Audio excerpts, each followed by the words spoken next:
Las Cortes celebrarán el próximo domingo un día de puertas abiertas con motivo del Día de la Comunidad. El presidente del Parlamento y de la Fundación Castilla y León, que por segundo año consecutivo no asistirá a la campa de Villalar, recibirá a quienes quieran conocer el Parlamento. Vox dice que la izquierda ha secuestrado los actos del 23 de abril y el Partido Popular reitera que estará en Villalar como cada año. En comisión han sido varias las comparecencias del Gobierno regional. La directora general de personal de la Consejería de Sanidad explicaba a petición del Partido Socialista las medidas que se han llevado a cabo para fidelizar a los residentes cuando acaben su formación en la comunidad. La directora de Vivienda defendió la apuesta de la Junta, de acuerdo con el diálogo social, por priorizar las políticas de alquiler frente a otros programas del Plan Estatal de Vivienda. En la comisión también un asunto de actualidad. De los 2.000 inmuebles que la Sareb tiene en Castilla y León, asegura la directora de Vivienda que solo 886 son viviendas y que de estas solo el 10% son habitables a día de hoy. La Consejería de Industria, Comercio y Empleo suprime 3 altos cargos, entre ellos el de gerente del Servicio Público de Empleo, y anuncia nuevas contrataciones para mejorar los servicios de orientación para el empleo. Los detalles los daba el consejero Mariano Beganzones. Vox presume de haber ahorrado solo con estos 3 altos cargos 220.000 euros. ¿Qué tal? ¿Cómo están? Bienvenidos a nuestras Cortes. Ha habido semana intensa en el Parlamento con muchas comparecencias en comisión en materia de vivienda, de empleo, de sanidad o de atención a la dependencia. Enseguida les contamos que han dado de sí antes la división por el Día de la Comunidad. Por segundo año consecutivo, Vox desiste de la celebración en la campa de Villalar y ha programado jornada de puertas abiertas aquí en las Cortes. Desde las 11 de la mañana y hasta las 8 de la tarde, las Cortes se abren este domingo al público para conmemorar el Día de la Comunidad. El presidente de las Cortes de Castilla y León estará recibiendo a todos los castellanos y leoneses. Como ya hizo el año pasado, Vox no participará de la fiesta en la campa de Villalar. Es una fiesta secuestrada por la izquierda. Nosotros no vamos a participar en el turismo electoral que quiere hacer el Partido Socialista de la fiesta de Villalar, trayendo a una recua de ministros para que vengan a Castilla y León a insultarnos. No vamos a participar en los aquelarres de la izquierda. Villalar es un día de reivindicación, lo ha sido siempre. Tiene su origen en una lucha por las libertades y siempre la gente de esta tierra mayoritariamente ha defendido ese símbolo. Vox no acude a la campa y el PSOE, ni tampoco Podemos ni Ciudadanos, han acudido este viernes a la antesala de esa fiesta, la de la entrega de los premios de Castilla y León. Los símbolos de Castilla y León en esta tierra están muy por encima de la utilización partidista que se ha hecho de los premios Castilla y León durante los últimos años y en especial este. Nosotros, yo desde luego voy a estar en la fiesta del pueblo de Castilla y León, que es la del domingo. Haciendo referencia expresa a esas ausencias, iniciaba el presidente de la Junta su discurso en los premios. Una cita ineludible en la que hay que estar para honrar a la sociedad de Castilla y León y a todos nuestros mejores.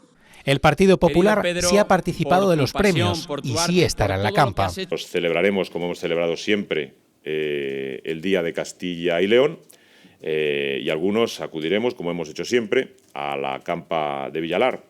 Y otros lo celebrarán donde consideren que procede la celebración. Lo importante es que aprovechemos ese día todos, los que nos dedicamos a lo público y los que no, para reconocer los avances que hemos conseguido. Y rechaza, dice, que se haga política radical aprovechando el 23 de abril. Abril podría terminar como el mes más seco de la historia. La situación preocupa y esta semana se reunía la Mesa de la Sequía para escuchar a las comunidades autónomas. En las Cortes, el Grupo Mixto ha pedido la comparecencia del presidente de la Junta para analizar qué medidas se pueden adoptar. El Partido Popular cree que la petición solo busca protagonismo y dice que es el Gobierno central quien tiene que propiciar un acuerdo con todos los implicados. Van a continuar prometiendo extender el regadío sin fin en una situación de escasez como la que estamos. ¿Qué políticas concretas de restricción de consumo de agua se van a imponer? ¿Qué medidas de apoyo, qué ayudas, subvenciones van a dar a los sectores más afectados? Y vamos a ver que responde o qué explicaciones nos da ante a nuestro juicio, alarmante inacción del Gobierno autonómico. Tenemos un gran problema ante nosotros, con un montón de derivados, y lo que procede es que no actuemos desde el sectarismo, sino que actuemos de forma conjunta, comunidades autónomas, comunidades de regantes, Ministerio de Agricultura, Gobierno de España, y también que seamos capaces de implicar a la Unión Europea. En el próximo pleno se debatirán además 2 decretos ley sobre incendios y otro sobre la aplicación de las 35 horas para los funcionarios, además de varias proposiciones no de ley sobre salud bucodental, sobre la ocupación de viviendas o sobre la bajada del IRPF en el tramo nacional. Pero entrando ya en materia de los asuntos que han sido actualidad esta semana, en la Comisión de Sanidad comparecía la directora general de Personal para explicar las medidas que está llevando a cabo la Consejería de Sanidad para retener a los médicos residentes. El 60% de los médicos que hacen la residencia en Castilla y León no son de la comunidad. Eso dificulta que se queden cuando acaben el MIR. Por eso, en 2022, de las 318 plazas ofertadas, se cubrieron 181, el 57%. Llegar al 100% es el objetivo de Sanidad, que este año ha iniciado nuevas medidas para lograr esa fidelización. Como vimos en el programa del año pasado, que se ofertaron muchas plazas en los hospitales más pequeños, que tienen zonas de difícil cobertura, pero que no les resultaban atractivo, este año, como novedad, las plazas van a estar ubicadas en los hospitales grandes, que realmente es donde están las unidades de docencia y donde se han formado, pero con el compromiso adquirido de realizar tareas en los centros más pequeños, con el límite del 30% de su jornada anual. Se ofrecen las plazas también a residentes en otros sistemas de salud, que sean de Castilla y León y que no. Un médico valenciano que se enamore de una leonesa puede venir y quedarse con nosotros, y será bienvenido. Y se contemplan otras de sus peticiones recogidas en una encuesta interna. Los residentes que se queden estos años con nosotros van a tener funciones de equipo y además van a poder hacer actividad extraordinaria por las tardes para poder reducir los tiempos de demora. Porque el objetivo principal de este equipo de gobierno es garantizar la accesibilidad de los pacientes al sistema de salud, con unos profesionales motivados. Y por eso les estamos escuchando y estamos teniendo muchas reuniones con ellos. La oposición puso el énfasis en la dificultad de algunas zonas y especialidades. ¿Podemos permitirnos formar durante 2 años a profesionales de enfermería comunitaria o atención primaria y después ofrecerles contratos temporales como enfermeras generalistas? El problema también lo tenemos con las condiciones que están ofreciendo los profesionales, especialmente en determinadas zonas y en algunas especialidades, como la medicina de familia, que es la puerta de entrada a la atención sanitaria.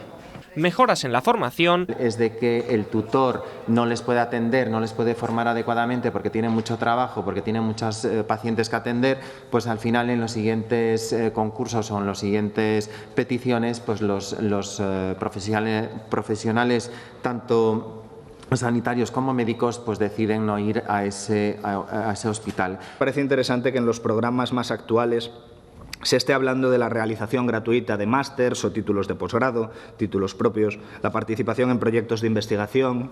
Y dimensionar las plantillas. Muy importante el dimensionamiento de las plantillas para valorar y poder programar las necesidades, al igual que la incorporación de enfermeras especialistas en las plantillas orgánicas. Importantísimo.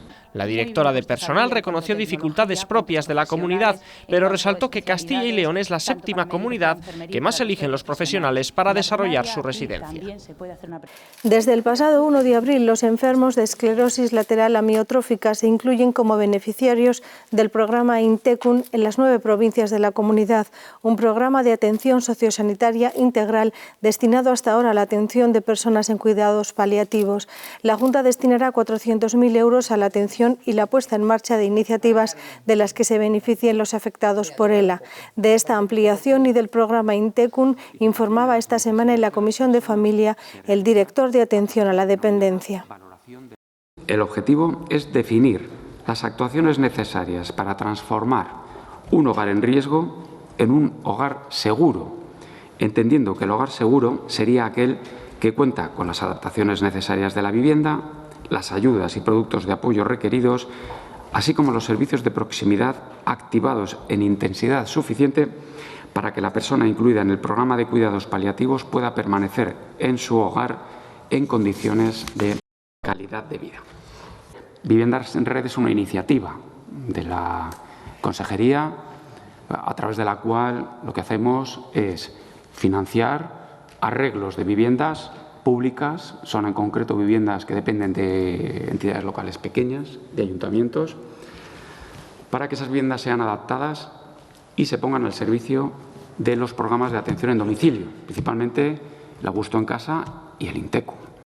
En la Comisión de Vivienda comparecía a petición del Grupo Socialista la directora general de Vivienda para explicar los programas que se llevan a cabo en la comunidad y los criterios para apostar por unos y no por otros de los 13 que contempla el plan estatal. En el debate también el anuncio del presidente del Gobierno sobre las viviendas de la Sareb. Dice la directora general de Vivienda que de las que hay en Castilla y León solo el 10% están habitables.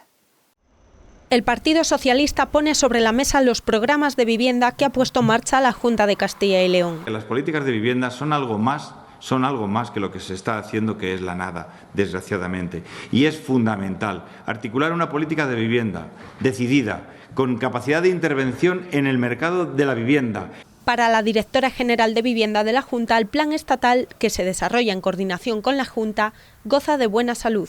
Cuando tengo que criticar lo hago y cuando tengo que alabar lo hago. Lo cierto es que los planes estatales y este también pues gozan de muy buena salud y nosotros nos ponemos de acuerdo en el marco precisamente de las competencias que nos corresponden. Pardo añadía que no pueden hacer todo y que se centran en el alquiler, en incrementar este parque y en la accesibilidad de los inmuebles para personas mayores, vulnerables o con discapacidad. Siempre se ha adoptado un criterio básico que condiciona el presupuesto y, por tanto, la posibilidad de poner en marcha los 13 programas del plan. Tenemos una política alternativa, insisto. No podemos hacer todo. La directora general explicó que las 63 viviendas del antiguo Parque de la Guardia Civil en Puente Colgante, en Valladolid, están acondicionadas para personas con discapacidad. Entendemos que la autocomplacencia, precisamente en Castilla y León, en materia de vivienda, no es la actitud que debe de tener un gobierno que realmente quiera ser útil. También hubo mención al anuncio del Gobierno en relación a las viviendas de la Sareb para alquiler social y asequible. El último listado que nos han pasado era, por lo menos oficial, 2.376, de las cuales eran inmuebles, de los cuales 886 eran viviendas, el resto eran trasteros, garajes. Yo creo que ni el 10% está en condiciones de habitabilidad. Y confiaba en que esta medida no fuese igual que la del bono alquiler joven, donde 7 de cada 10 han quedado fuera. Lo del bono de alquiler joven lo he dicho con todo el respeto, pero es que ha sido pues un fiasco, pero que ya se lo pusimos de manifiesto antes de que naciera, como va a pasar con la Sareb, porque ahora resulta que las que hemos tenido que gestionarlo somos las malas de la película. No. Pardo manifestaba que se centran en el alquiler, en incrementar el parque público y en la accesibilidad a la vivienda. Es la evolución del salario mínimo interprofesional desde el año 2008. Ha pasado de 600 euros a 1.080 en 2023. En los últimos 5 años, el SMI se ha incrementado un 46%, siendo la subida más elevada la del año 2019, donde aumentó un 22%. El Partido Socialista cree que el SMI tiene que seguir subiendo y esta semana pedía en las Cortes que la Junta inste al Gobierno central a que llegue hasta el 60% del salario medio. Algunos grupos afeaban a los socialistas que traigan a la Cámara una proposición que ya se está cumpliendo y recordaban que el poder adquisitivo de las familias no depende solo del SMI, también de la subida de los impuestos. Que el SMI se equipare al 60% del salario medio en España es el objetivo de la propuesta del PSOE, que han criticado el resto de los grupos por llevar a la Cámara una medida que ya se está cumpliendo. Los propios datos, el propio informe, la propia contestación del Gobierno, una pregunta de nuestro partido en las Cortes, ya dice que estamos en ese 60%. Ustedes, señorías del Partido Socialista, están en campaña electoral y esta propuesta no es más que una parte de la misma. Así que vale para retratarse, vale para no decir una cosa aquí y otra muy diferente en los medios de comunicación o a la opinión pública, que estamos con los trabajadores, pero luego resulta que votamos en contra de que los trabajadores tengan, en este caso, 80 euros más al mes. En Castilla y León, dicen los socialistas, el incremento del SMI favorece a 100.000 trabajadores, mujeres jóvenes y trabajadores temporales. Con la subida del salario mínimo, España es el segundo país para la OCDE que más ha subido el salario mínimo, un 36%, de 735 euros con Rajoy a 1.080 con Pedro Sánchez. A pesar de que todos los partidos han reconocido el beneficio del aumento del salario mínimo, cuestionan que solo se ponga el foco en él, como solución a la mejora del poder adquisitivo. Somos más pobres no solo por el salario que percibimos, sino porque no se tienen en cuenta las rentas sobre las que se aplican los impuestos, y esto es algo que ustedes promueven. Hablar de capacidad de las familias es hablar de muchos más factores y no solamente de este, por cierto, que ya está conseguido. Los españoles sufren la mayor caída de renta disponible de la OCDE, lo subrayo. Y además dice que España se hunde mientras que el resto de países recuperan los niveles de prepandemia. La propuesta del Partido Socialista no ha salido adelante. El consejero de Industria anuncia cambios en el Servicio Público de Empleo de Castilla y León, suprime la viceconsejería, la vicepresidencia y la gerencia regional y los unifica en uno solo. Mariano Begonzones ha anunciado además otros cambios en el ECIL y ha cargado contra los sindicatos por su gestión de los cursos de orientación y formación que ahora ya no impartirán. Desde junio del año 2022, el Servicio Público de Empleo de Castilla y León no cuenta con un gerente, una figura que la Junta ha decidido suprimir definitivamente. La supresión definitiva de las figuras del viceconsejero, del vicepresidente del ECIL y del gerente del ECIL, que, como saben, actualmente no están ocupadas, por lo que se suprimirán definitivamente estos tres altos cargos. Reorganizar la estructura era una tarea pendiente, dice el consejero, que ha anunciado además que unificará las políticas de fomento de empleo e inserción laboral. Los recursos humanos del ECIL serán reforzados con un total de 150 puestos de trabajo. Respuesta a las críticas del Grupo Socialista, que acusan a Beganzones de desmantelar el ECIL. Todo lo que tocan, todo lo destrozan. El ECIL tiene la mitad de actividad que tenía anteriormente. Se han cargado 10 o 12 programas. Son la inutilidad manifiesta. El Servicio Público de Empleo de Castilla y León tendrá una nueva estructura organizativa y se encargará de los programas de orientación que antes realizaban los sindicatos. El consejero ha vuelto a arremeter contra la falta de eficacia de los sindicatos en la gestión de las subvenciones para estos programas. Han creado dos monstruos insaciables, a los que lo único que les mueve es negociar un buen fajo de millones a cambio de la paz social. El PSOE le acusa de imponer una cruzada ideológica contra los sindicatos. Es que usted no escucha, no oye ni a sindicatos, ni a empresarios, ni a la ciudadanía de esta comunidad que clama por demandas justas. Usted continúa con su cruzada ideológica y eso tiene un coste en empleo. Hasta que Vox llegó a la consejería, aseguran los socialistas, el principal programa para desempleados lo desarrollaban 10 entidades distintas, donde cada una de ellas atendía a 2.000 personas. Usted ha estado de gerente del ECIL, ha estado de asesor de algunos anteriores consejeros y usted estaba ahí. Usted estaba ahí. ¿Qué pasa? ¿Que tragaba con todo antes y ahora ya no lo traga? El Partido Socialista también ha preguntado al consejero dónde están los 53 millones que ha recibido del Gobierno para políticas de orientación y formación, cuando solo se han ejecutado 24 millones. Todos los grupos están de acuerdo en que se promocione y se aumente la bioeconomía, la actividad productiva utilizando recursos de origen biológico y de una forma sostenible. La Comisión de Agricultura y Medio Ambiente ha aprobado por unanimidad dos propuestas del Partido Socialista que instan a la Junta a difundir esta forma de desarrollo sostenible y a seguir organizando seminarios para darla a conocer. Además, se pide al Gobierno central que inste a la Comisión Europea a que los bienes importados tengan los mismos requisitos fitosanitarios. Tenemos que intentar estar en la vanguardia si Castilla y León quiere ser una potencia como lo es actualmente en agricultura y ganadería, en el sector agroalimentario. Y para eso tenemos que apostar tanto por la economía circular como por la bioeconomía, que son el futuro. Trabajemos todos en beneficio de nuestra sociedad, evitando que determinados partidos políticos o ideologías se conviertan en un lastre. Que si conseguimos una vez más llegar a un acuerdo para sacar esta proposición no de ley adelante por unanimidad, no tiene ningún sentido que entremos en exposiciones sobre un tema como este de la bioeconomía para evitar que una vez más se puedan llegar a enturbiar el debate sin necesidad. Que la sociedad leonesa y castellana sepa ¿Qué es la bioeconomía? No sé si existe el fanatismo climático, pero vivimos en una situación de emergencia.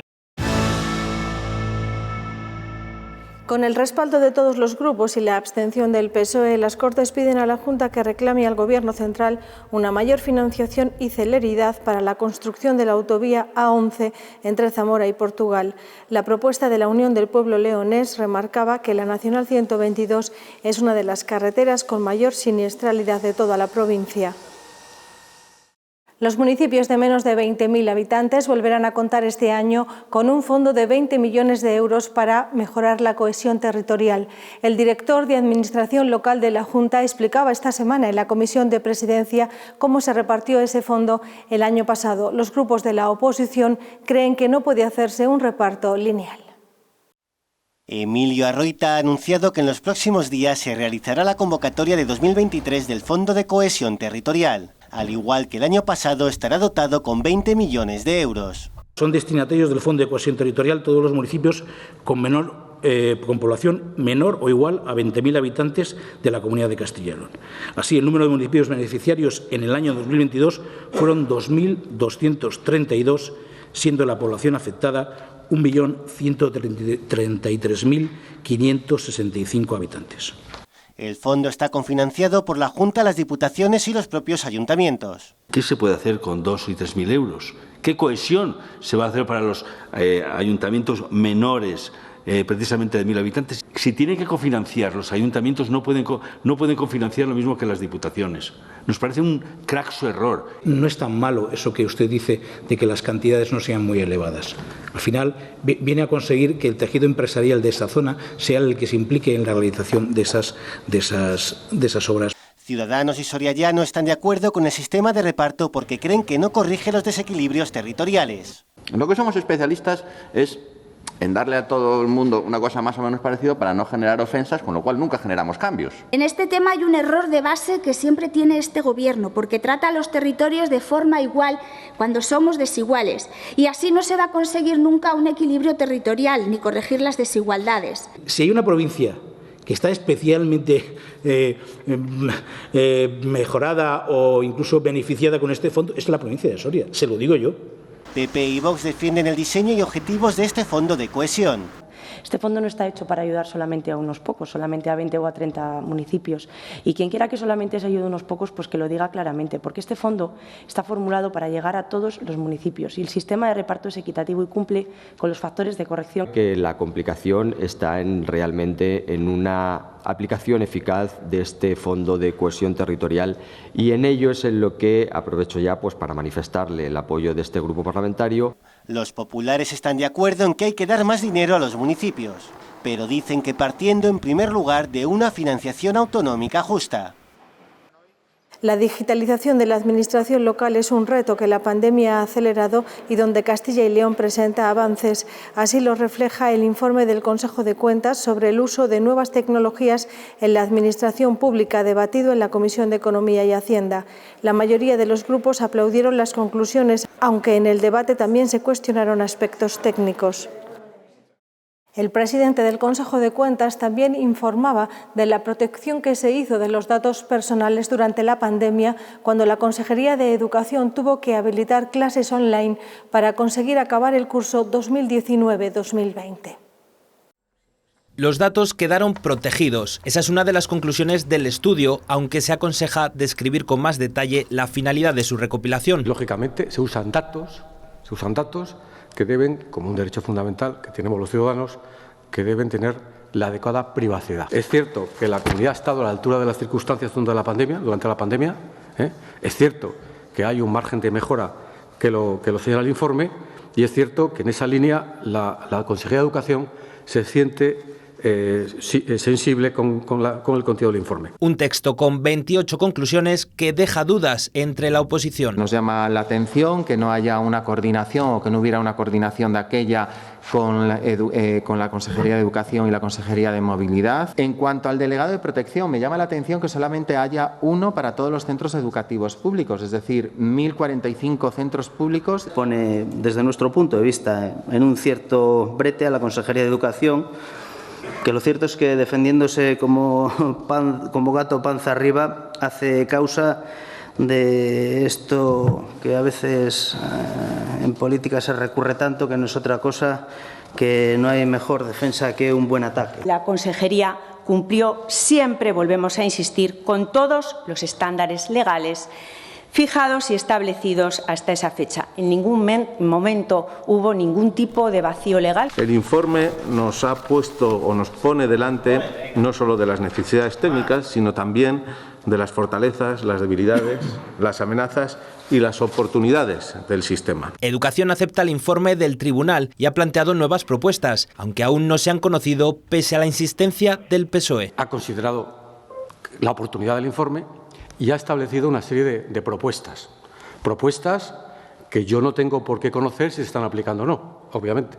Por no saberlo, porque usted no es administración, me ha dejado perfectamente bien claro, porque la Junta se ha retrasado un día.